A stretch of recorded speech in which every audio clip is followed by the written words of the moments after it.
Hello and welcome back to Tech Support Monday. I'm so glad you've joined me today for this deep dive into one of my favorite topics, staying connected through our digital memories. With Mother's Day just having happened and many graduations and family vacations just around the corner, many of us are looking for ways to share those special photos and videos of the kids, the grandkids, and our favorite family moments.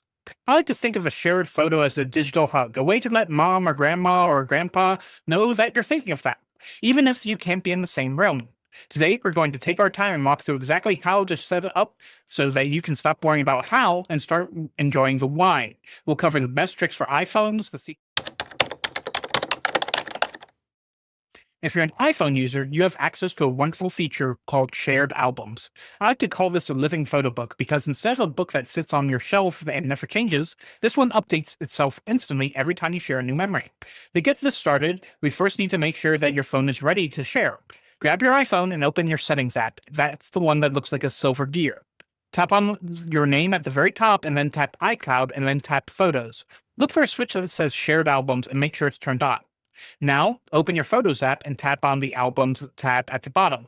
You'll see a plus sign at the top corner. Tap that and choose New Shared Album. Give it a name like Memories for Mom or Graduation Day, and then you can invite family members by typing their name into or their email address. Once you hit Create, you have a private space where you can drop any photos anytime, and here's a hidden gem tip. Once the album is created, tap the little person icon on the top of the album and make sure notifications are turned on. This means that every time you snap a new photo of the grandkids and add it to the album, Mom's phone will give it a happy little ding to let her know the new memory is waiting for her to check out. Now for our friends using Android phones, or if you want to share photos with a family member who doesn't use an iPhone and instead uses an Android phone, Google Photos is your best friend. It is built to work for everyone, no matter what kind of phone they have. Open the Google Photos app. It looks like an icon that has a colorful paper windmill on it. Start by finding the photos you want to share, and you can press and hold on the photo to select it, and then tap any other photos you want to include. Once they're highlighted, look for the share icon. It usually looks like three dots connected by lines or a little arrow. From here, you can choose Create Link or Create Album. This is a powerful little tool because instead of sending large files that might get stuck, you can create a private digital doorway to your memories. You can then share this link with mom or anyone in the family. One of the best parts about this method is it doesn't take up any extra room on mom's phone storage. You can simply tap the link and see all the beautiful high-quality photos in full detail whenever she wants. It's like giving her a key to a private gallery that you can keep adding to all year long. Now, if you want to give a gift that truly keeps on giving, digital picture frames like Skylight or Aura are absolute game changers. But here's my not-so-obvious tip that can make you the hero for Mother's Day. Reconfigure the frame before you give it. Most people wait until mom opens the box to set it up, but that usually leads to 20 minutes of hunting down Wi-Fi passwords and signing into accounts. Instead, open the box carefully ahead of time. For an Aura frame, you don't have to actually open the plastic. Just look for the gift setup QR code on the outside of the box and scan it with your phone. It lets you preload photos and even write a digital Happy Mother's Day message that pops up the moment she plugs it in. If you're using a Skylight frame, you can set it up with a unique email address like grandmamemories@ourskylight.com on their website before you even wrap it. This way, when mom plugs it in, the photos are already sent, are sitting and waiting for her. It turns a piece of technology into a magical window that just works the moment it's powered on. Now, have you ever sent a beautiful, crisp photos of your kids to mom, only for her to tell you it looks blurry or fuzzy on her end? There's a reason for that.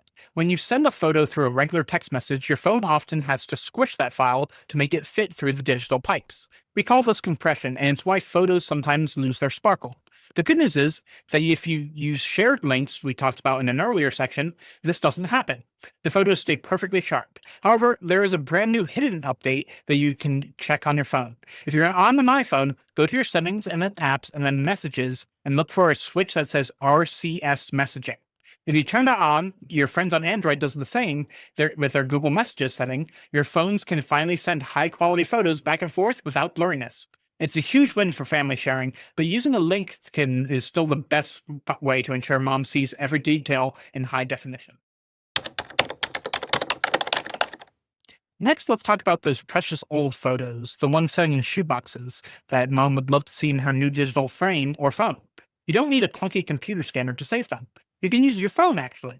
I highly recommend a free app called Google Photo Scan, which works on both iPhone and Android. Unlike just taking a regular picture of a picture, which usually has a big annoying glare from the ceiling light, this app is smart. It asks you to hold your phone over the photo and move it into four different dots. It then stitches those images together and magically removes any glare. My hidden tip for the best result: place your old photo on a plain dark background, like a piece of black construction paper or a dark tabletop. This helps your phone see the edge of the photo much clearer. It also so it starts cropping it perfectly every time. And remember, natural light is your best friend. Try doing your scanning near a window during the day and not in direct bright sunlight. You'll be amazed how clear those 40-year-old memories can look on a modern screen. Now, if you have hundreds of photos or a stack of those old film negatives hidden in a shoebox, using a phone might feel like a large chore. This is where dedicated hardware scanners come in.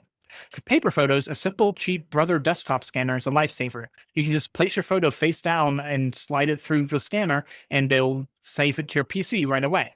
Now, if you found an old stash of those small see-through film negatives or slides, you might want to look into something called a Kodak negative scanner, like the Scanza. These are brilliant because they are standalone. You don't need a computer to use them. You just slide your negatives into a slot and look through the built-in screen and make sure it looks right. And press one button and it saves it to a tiny SD card. It's like a magic watching the dark pieces of plastic turn into bright, colorful family photos from 30 years ago, right before your eyes.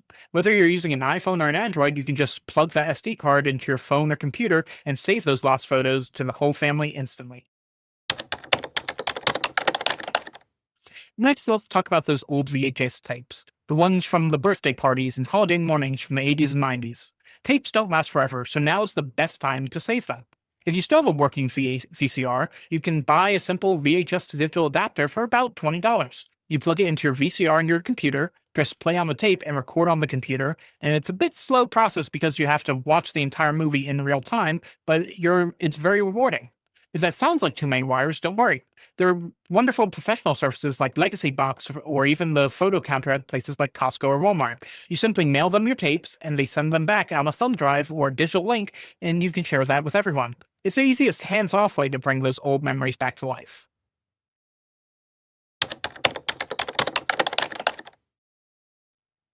That's actually a wonderful idea. Most drugstores like CVS or Walgreens actually have their own apps. You can select the photos directly from your phone's gallery in their app and send them to the store around the corner for pickup. You don't need a computer at all, your phone does all the work.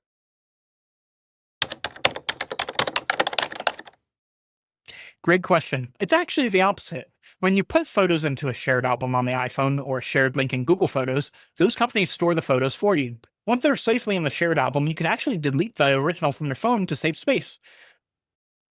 Great question. It's actually the opposite.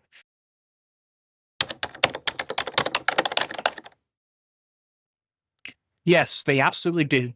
You can go into Google Photos website on your computer, upload those old videos, and create a link like we described on the phone. Your sister will be able to open that link on her Android and watch those videos perfectly. It's a great way to bridge the gap between different devices.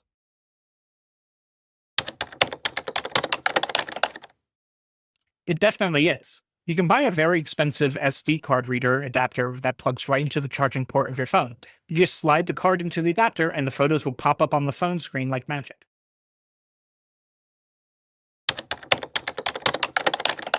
That's a fantastic and very smart instinct. Safety is important.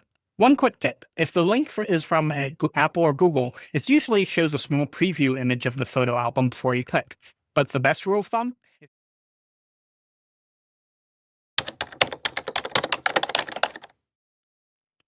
we've covered a lot of ground today, from setting up live photo books on your iPhone to creating and sharing links on Android to getting those old paper photos and VHS tapes into a format the whole family can enjoy. I know technology can feel like a lot to take in at once, but the most important thing to remember is that these tools are here to help us feel closer to the people we love. Don't be afraid to try one of these tips this week. Maybe start by creating one shared photo album and see how it goes. I want to make sure I'm helping you with the things you find trickiest. What part of a photo sharing always trips you up? Is there a specific button you can't find or a device that won't cooperate? Please drop a comment or question below right now. Will be reading all of them, and I'll be doing live demonstrations and answering your specific hurdles in our deep dive next Monday and in our short next Wednesday. And if you found this video helpful, please give us a like and leave a comment with your thoughts, and subscribe to never miss a weekly tip.